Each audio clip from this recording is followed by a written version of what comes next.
DNA transfer is a big issue just now, because it used to be when DNA started, we had identifiable body fluids. The technique wasn't very sensitive, so it was blood, semen, saliva, that type of thing. So you could see what you were testing. Now we've got weapons, drug bags, things like that, where we're just swabbing. It's trace evidence, it's invisible. Some people call it touch DNA, and that's a misnomer, because you don't need to touch something. Yeah. You know, as I'm speaking just now, my DNA is going all over this table, so I hate to worry you. But, and, you know, so you took this glass and you put it there, right? And I touched that glass, I could pick your DNA up from that glass. And then if you were to touch something else, you could spread my DNA. Yes. So that's... Right. Well, remember that so going back to these swabs, so you now do a swab and you find 4 people's DNA on there. You can't say who touched it, if they touched it at all. You can't say what order the DNA was deposited in. It could have been any one of them that deposited the other 3. So that's the consequence of increasing the sensitivity of the DNA. I mean, DNA doesn't go about on its own, right? It's in cells, like skin cells and so on. So you get about, let's say, between 5 and 10,000 cells on the head of a pin. We can produce a profile from about 10 of those. Does it get to a point where it's too sensitive? In my view, yes. Because I mean, it a lot of my blurs the time lines, is, right? Sorry? It blurs the lines. Well, of course, because now when you've got the blood, semen, saliva, there's a connection with a fluid, which is normally a connection then to the crime. But there may be no connection to the crime with the techniques we're currently using. So it's leading you down a path that is probably, or not probably, but maybe incorrect. Well, as well as that once you get to that level, you're also talking about mostly mixtures of DNA. For the reasons I've just said, you touch something, I touch something, now we've mixed our DNA, we move on to something else. You know, I remember when I was the head of the police lab, 1990 something, right? And I warned about this, that this increasing sensitivity would lead to miscarriages of justice.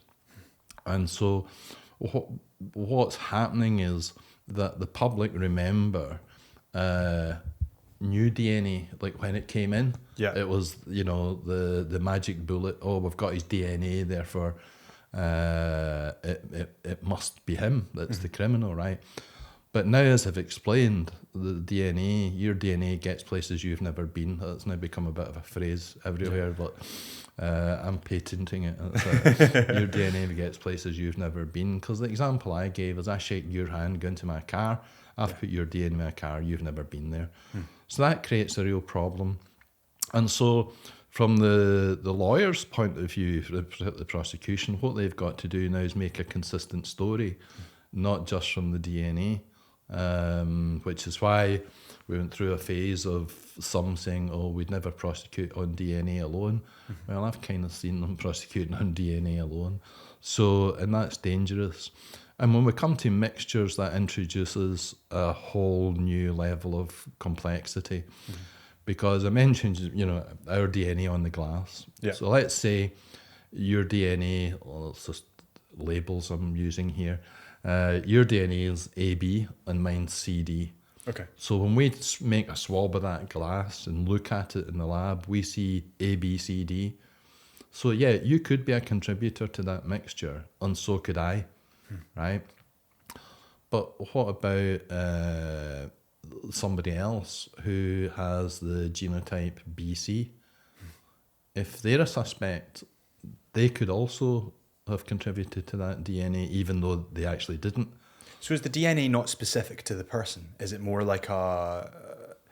Well, yes and no. But remember, we're mixing people's DNA, and so you produce new profiles. And the example I've just given there, when we mix, excuse me, A, B, C, D, you can now get who could be a contributor. A, B, C, D, AC, BD, and BC. So from that simple mixture, you've now produced 6 suspect profiles. Yeah. Now that's just in one area and with a 2-person mixture, right? So imagine now, it's not just one area, it's not just the A, B, C, D area, it's the other 16 or 20 odd. Once you do that, if you imagine you've created 6 possible genotypes at that one area, Yeah. it would be 6 to the 16th or 20th. You Jesus go into Christ. the billions and trillions of false positives. In other words, profiles that could be considered as contributors, but they're not actual contributors. So you produce more false positives than you produce actual correct results. And would the police kind of so they've got the DNA evidence, and then they would match that with who is the suspects? Well, in fact, that's now what's happening, because let's say that there's software that they're using now, called probabilistic genotyping software, and it uses statistics. And what it does is it looks at the profiles and it generates all the possible profiles the software thinks could be there. Yeah. And it gives each of them a weight, right? So it might say AB's number 1. Yeah. Right? But since BC is also a possible genotype, it will also give that a positive weight. In other words, if somebody's BC, it will produce a high number for them as well, even though they're not contributors. Okay. So the software produces a big list of these genotypes. And what I do is go through it and see where the suspect is. And I've got one just now where he's about 14th on the list. Jesus. So you need to work your way down every single, yeah, so it's a lot of work, but it's harder work if he goes to jail, and he shouldn't be.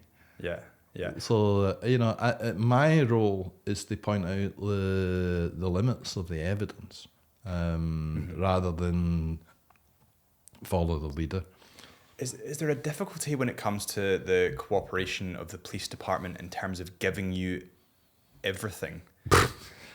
Oh, yes. In Scotland, hit a nerve. You've hit a nerve on there. Scotland has the most restrictive disclosure regime in the world. Right. Okay, I do work in America. In fact, just now I think I've probably got more cases in New York than anywhere else. Florida, Australia, New Zealand, and England and Wales, obviously, Ireland. Yeah. And the tradition and the correct tradition, the right way to do things, is that the lab should turn over their case files, because that logs everything that they've done, the tests they've done, the results they've done, and allows us to examine it. Yeah. In Scotland, they don't do that. Right. And we've had it's on our website, we've had correspondence with the Justice Minister, and everybody's just Teflon shoulders. Oh, it's nothing to do with us. Right. And it's the problem. Well, there's 2 problems. One, the Scottish Police Authority. They're the proximal problem, if you like. I mean, it's them that are saying, no, you're not getting this. Mm-hmm. But I think beyond that is the Justice Minister, who just needs to say to the Scottish Police Authority, just give them the results like every other country in the world, right? So, but nobody's listening. And when the lawyers, that's, well, maybe not for this case, because they don't want to challenge it. So it's very disappointing. I mean, the Herald did an editorial on this in 2011. That's how long it's been going on. We cannot properly analyse the evidence by simply visiting Gartcosh. The Gartcosh is where the main police lab is. Now, you have to remember here that we're paid by legal aid. Yeah. Yeah. So the Scottish Government are paying, the taxpayer, are paying for the Scottish Police Authority to examine this evidence that's going to determine whether somebody goes to jail or not, right? So they've paid for that work. But now, when we ask to see it on behalf of the defendant, they say, no, you've got to come to us. So we can't copy it, even when we're there. And this only came about when Police Scotland came about, incidentally. It used to be the individual police forces were okay. So, but now I can't, and my colleagues can't discuss it because we can't see it. We can't put it in front of us and discuss it, right? So, and we're supposed to have this so-called peer review, where it's not just one scientist is looking at it, it's two scientists. Is that to remove like bias or prejudice? Or? Yeah, well, it's more expertise as well. Yeah. You know, I don't know everything. I mean, nearly everything, but and so it's appalling and absurd that in 24, Yeah. that we have the most restrictive disclosure rules for scientific evidence in the world, and yet nobody seems to care. It's bizarre.